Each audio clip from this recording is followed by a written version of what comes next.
అందులో భాగంగా జనగామ జిల్లా లింగర్కన్ప మండలం వడ్డిచెల గ్రామంలో కూడా దూసరి సోమనర్సయ్య గారు మరి కాంగ్రెస్ పార్టీ తరఫు నుంచి బరిలో ఉన్నారు. గత 2 రోజుల నుంచి కూడా మరి ఇంటింటి ప్రచారం కొనసాగిస్తూ ఉన్నారు. మరి ఆ గ్రామంలో ఉన్నటువంటి ప్రచారం చేస్తున్న సందర్భంలో వాళ్ళ ప్రజల యొక్క తీరు ఏ విధంగా ఉంది, వాళ్ళకి స్పందన ఏ విధంగా ఉంది అన్న విషయాన్ని మరి ఆ అభ్యర్థి అడిగి తెలుసుకునే ప్రయత్నం చేద్దాం. మరి గత 2-3 రోజులు కూడా మీరు ఈ యొక్క ప్రచారం కొనసాగిస్తూ ఉన్నారు కదా, ప్రజల యొక్క మీరు ఇంటికి పోతున్నప్పుడు ప్రజలు ఏమంటున్నారు, ఏమని స్పందిస్తున్నారు, వాళ్ళ మనసులో మాట ఏ విధంగా ఉందని మీరు భావిస్తున్నారు? మా వడ్డిచెల గ్రామ ప్రజలందరూ నాకు బ్రహ్మరథం పడుతున్నారు. మా వడ్డిచెల గ్రామంలో ప్రజలకు కాంగ్రెస్ పార్టీ తరఫున నేను నాకు టికెట్ ఇచ్చిన కాంగ్రెస్ పార్టీ నాయకులందరికీ పేరు నాయకులు నమస్కారములు. నన్ను కాంగ్రెస్ పార్టీ తరఫున భారీ మెజార్టీతో గెలిపిస్తారని నేను అనుకుంటున్నా.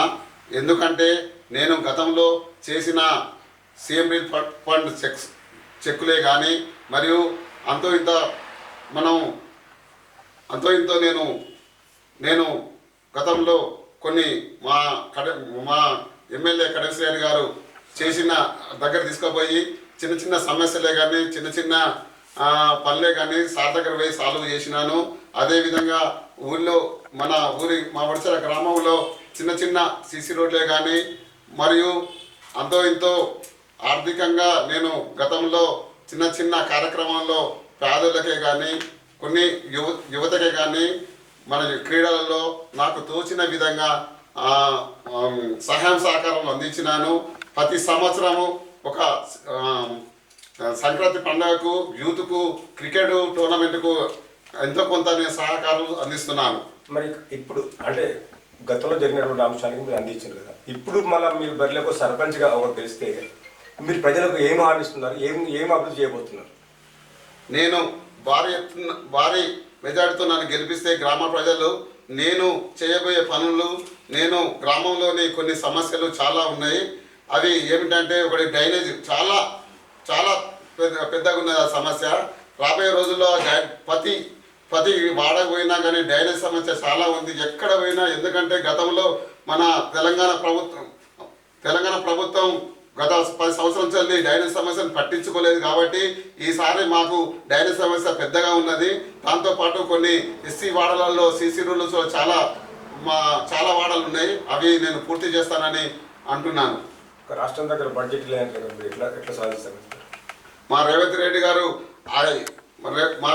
గారు ఎక్కడికైనా తీసుకొచ్చి మాకు గ్రామాన మాకు ప్రోత్సహిస్తారని కోరుకుంటున్నా. ఇప్పుడు ఇందిరా మైండ్లు మధ్యలో ఆగిపోతున్నాయా, ఇంటి కొనసాగుతున్నాయా? పూర్తిగా కొనసాగుతున్నాయి. గత ప్రభుత్వము ఒక ఇల్లు కూడా ఇవ్వలేదు, కానీ మా రేవంత్ రెడ్డి గారు ఆయన దయ వలన ఈరోజు ప్రతి పేద కుటుంబానికి ఇల్లు అందిస్తున్నారు. ఆయన దేవుడని ప్రజలు మొక్కుతున్నారు. అంటే ఇప్పుడు మీ అభ్యర్థి పైన ఎంత మెజార్టీతో గెలవాలని ఊహిస్తూ ఉన్నారు? దాదాపు మా వడ్డిచెల గ్రామ ప్రజలు నేను చేసిన సేవే కానీ మా కడెన్సీ గారు ఇచ్చిన సంక్షేమ పథకాలు, రేవంత్ రెడ్డి గారు పెట్టిన సంక్షేమ పథకాలతో పాటు మన కడెన్సీ గారు దాదాపుగా మా వడ్డిచెల గ్రామానికి హౌస్ ఇండ్లు దాదాపుగా ఒక 25-27 ఇల్లు ఇచ్చిండు. ఆ ఇళ్లతో పాటు రేషన్ కార్డులు దాదాపుగా 120 రేషన్ కార్డులు ఇచ్చారు. అది దాంతోపాటు మన ఇంటింటికి కరెంటు బిల్లులు మాఫీ ఉన్నాయి. అదేవిధంగా కొన్ని మన రైతు రుణమాఫీ జరిగినాయి. కొన్ని సమస్యల వల్ల మేము భారీ మెజార్టీతో గెలుస్తున్నాం. అంటే గతంలో మీకు ప్రజలతో ఉన్నటువంటి మమేకం ఏంటి? అంటే మీరు ఇంత ఎంపీటీసీ గారు ఇది అన్నారు, మరి అటువంటి ఏ కార్యక్రమం ప్రజల్లో మీకు అందుబాటులో ఉన్నారు? నేను ప్రజలతో చాలా సంబంధాలు ఉన్నాయి.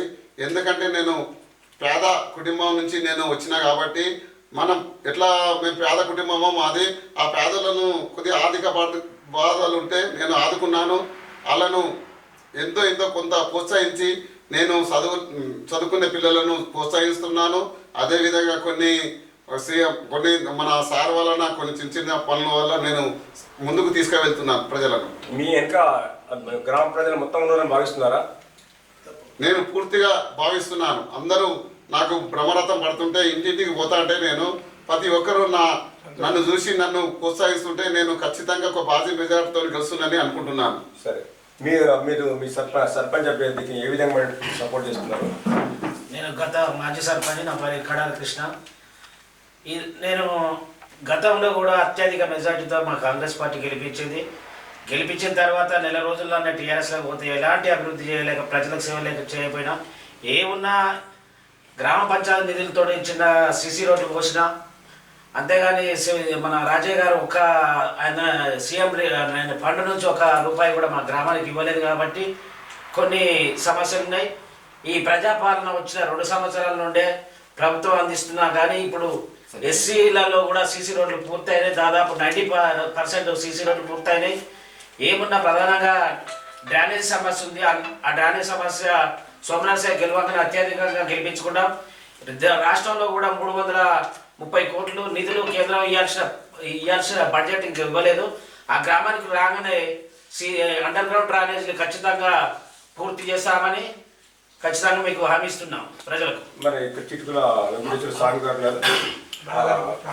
మరి ఏ విధంగా అంటే మీరు చేస్తున్నటువంటి మీరు చేస్తున్న వీళ్ళన్నీ చెప్తా ఉంటారు కదా, ఇవన్నీ ఇంప్లిమెంట్ అవుతాయని మీరు భావిస్తున్నారా? అయితే ఖచ్చితంగా నేను గత పాలక మండలిలో నేను ఉప సర్పంచ్గా పనిచేశాను. ఈ ఉప సర్పంచ్ కాలంలో కూడా అప్పుడున్న ప్రభుత్వం ఏం గవర్నమెంట్ నుంచి మాకు సహాయ సహకారాలు లేకపోయిండే. జీపీ నుంచే వచ్చిన పన్నులు కానీ, సెంట్రల్ గవర్నమెంట్ ఇచ్చే 15th ఫైనాన్స్, 14th ఫైనాన్స్, ఆ ఫండ్ వచ్చినప్పుడే వీటితోనే డెవలప్ చేసుకునేది. కానీ రేవంత్ రెడ్డి గారు ప్రజాపాలన కార్యక్రమం స్టార్ట్ అయిన తర్వాత, అదే కడియం శ్రీహరి గారి పెద్ద టాల్ లీడర్ కాబట్టి మా స్టేషన్ గన్పూర్లో ఫండింగ్ మాత్రం ఎక్కువ చేస్తాడని అనుకుంటున్నాం. కాబట్టి స్టేషన్ గన్పూర్ నియోజకవర్గంలో కోట్ల రూపాయల వర్షం కురిపిస్తూ ఉన్నాడు. ఆ రకంగానే మాకు కూడా మా లింగాల గన్పూర్ మండలి కూడా చాలా ఇండ్లు వచ్చినాయి.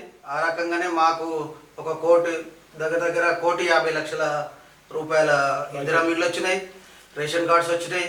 అలాగే ఇంకా సంక్షేమ పథకాలన్నీ జరుగుతూనే ఉన్నాయి. తెలంగాణలో మొత్తం మీరు చూస్తూనే ఉన్నారు. అలాగే ఇంకా మా ఊర్లో ఉన్న సమస్యలు ఏంటంటే, సోమనాథ్ గారు పేద కుటుంబం నుంచి వచ్చారు కాబట్టి పేదల సంక్షేమ వాళ్ళ బాధలు అన్నీ తెలుస్తాయి. కాబట్టే వారిని ముందు పెట్టి యువకుడే తను కూడా మేము అందరూ సపోర్ట్ చేస్తూ ఉన్నాం. పెద్ద మనుషులు కానీ, కుల సంఘాలు కానీ, యువకులు కానీ మా వెంట నడుస్తూ ఉన్నారు. ప్రత్యేకంగా మా ఊర్లో ఏంటంటే డ్రైనేజ్ వ్యవస్థ ఒకటి చాలా అస్తవ్యస్తంగానే ఉన్నది. అదేంటంటే మా గ్రామ పంచాయతీ దగ్గర అంబేద్కర్ నుంచి బీరప్పగడ్డ నుంచి పోయే వాటర్కు సమస్యలు చాలా ఉన్నాయి. ఆ సమస్య అండర్ గ్రౌండ్ డ్రైనేజ్ చేసుకుంటూ ఇక రోడ్డు దగ్గర ఆదిల్ షాప్ నుంచి చెర్లకు ఒకటి డ్రైనేజ్ వ్యవస్థ తీసుకొస్తాం. అలాగే స్కూల్ దగ్గర మన కడారు వాళ్ళ ఇల్లున్నాయి. స్కూల్ అంటే మన జీపీ ఎస్సీ కాలనీ దగ్గర, అందులో కూడా పంట పొలాలు ఖరాబ్ అవుతూ ఉన్నాయి. దానికి ఒక అండర్ గ్రౌండ్ డ్రైనేజీ. ఊర్లో ఇంకా చిన్న చిన్న ప్రాబ్లమ్స్ ఉన్నాయి. దాన్ని క్లియర్ చేసుకుంటూ మేము ముందుకు పోగలుగుతామని, ఈ ప్రజాపాలనలో కాంగ్రెస్ని గెలిపించుకుంటేనే మా గ్రామం అభివృద్ధి చెందుతుందని మేము కాంగ్రెస్కే వెన్నంటుంటున్నాం. మాకు కూడా చాలా అభివృద్ధిలో మాకు కూడా తోడ్పడుతూ ఉన్నారు. ఊర్లో కూడా మాకు సపోర్ట్ చేస్తూ ఉన్నారు. మా కాంగ్రెస్ అభ్యర్థినే గెలిపించుకుంటాము. భారీ మెజార్టీతో గెలుస్తుంది. ఇప్పటి వరకు కాంగ్రెస్ పార్టీలో ఉన్నటువంటి కాంగ్రెస్ పార్టీ ద్వారానే మీ యొక్క వడిచెల గ్రామం అభివృద్ధి జరిగింది. అన్ని సంక్షేమ పథకాలు కూడా ప్రజలకు అందినాయి.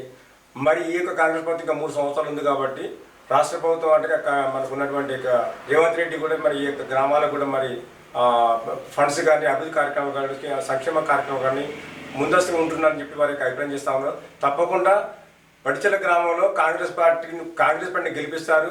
కాంగ్రెస్ పార్టీ తరఫున వెన్నంటి ఉన్నారని చెప్పేసి అందరూ కూడా అత్యధిక మెజార్టీతో గెలిపిస్తారని చెప్పేసి ఆశాభావం వ్యక్తం చేస్తూ ఉన్నారు. ఇది ఇక్కడ తాజా పరిస్థితి. Over to studio.